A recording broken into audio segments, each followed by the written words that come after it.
Elle est au groupe LR, Madame Burkli.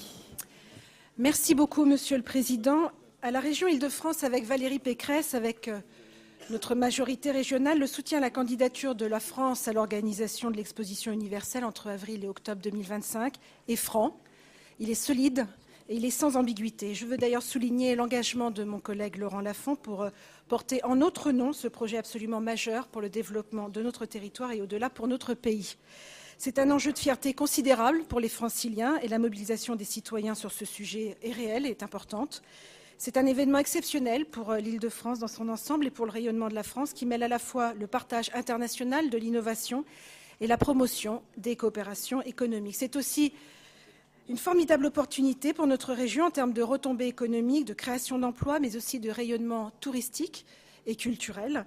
Une opportunité qui, j'en suis sûre, permettra un positionnement mondial pour notre région, prête à accueillir toujours plus de touristes, et nous en avons besoin, et des investisseurs du monde entier. Dans 3 mois, fin juin, interviendra le choix final du site pour accueillir l'exposition en Île-de-France, qui départagera 5 sites candidats que je me permets de rappeler: Triangle de Gonesse, Plaine de l'Ourcq, Saclay, Confluence Marne-et-Seine et Val d'Europe.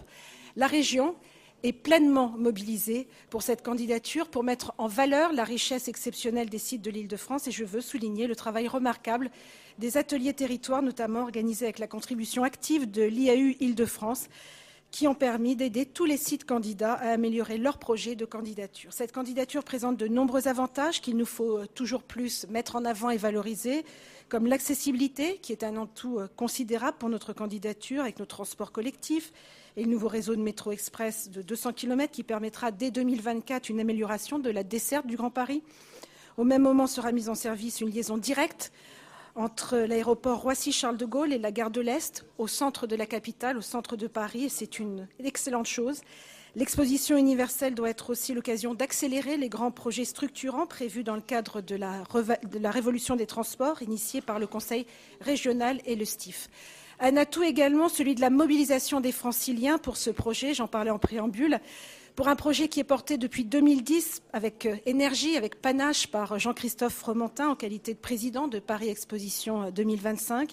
Les Franciliens, à plus de 84%, sont favorables à la candidature selon un sondage IFOP de 2016 sur ce sujet. Ils sont convaincus que cet événement offrira une vitrine internationale et aura un fort impact économique et social. Ils ont raison.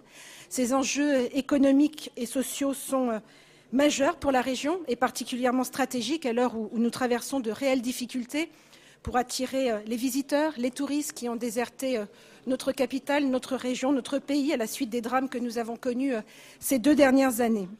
Je rappelle que le tourisme est la première industrie d'Île-de-France, que notre présidente a pris le sujet à bras-le-corps depuis notre arrivée fin 2015. Le tourisme, c'est 550 000 emplois directs et indirects. Sa fréquentation est en baisse de plus d'1 million pour l'année 2016 et c'est un manque à gagner en chiffre d'affaires d'1 milliard d'euros. À travers l'exposition universelle, la destination Paris-Île-de-France, qui souffre aujourd'hui d'une perte de compétitivité liée à des difficultés structurelles, peut lui permettre de retrouver un rayonnement fort.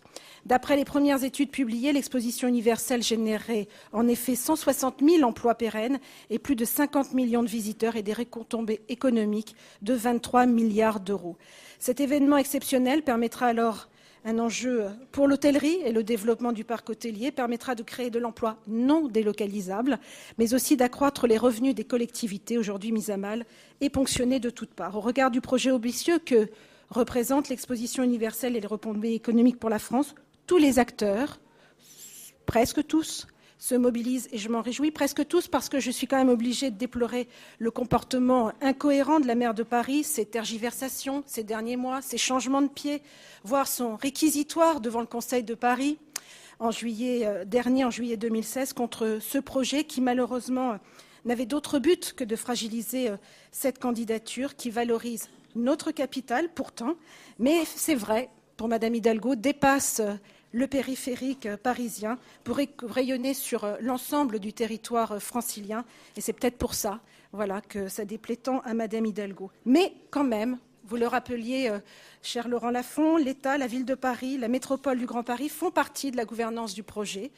Un groupement d'intérêt public, GIP Expo France 2025, avec un capital de 4 millions d'euros, a été créé dont l'objet est de reprendre la conduite de la candidature de la France à l'exposition universelle de 2025 et d'arrêter les grandes orientations du projet.